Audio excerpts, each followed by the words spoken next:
अस्सलाम वालेकुम। अंकल पैदल जा रहे हैं ये? पेट्रोल खत्म हो गया है। पेट्रोल खत्म हो गया? हाँ, ये है जब साथ में। चलो सिग्नल खुल गया हो तो सामने आयो पेट्रोल में दे देना, मेरे को एक्स्ट्रा पे आवा। बैठो ऊपर।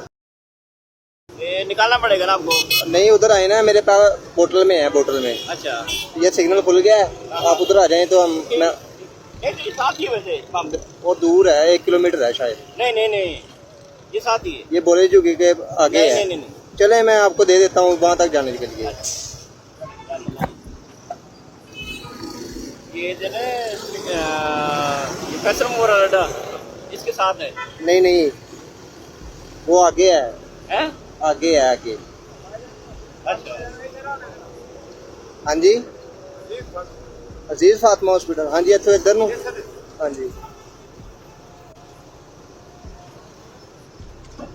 ये जज़ाकल्लाह। ओके जी।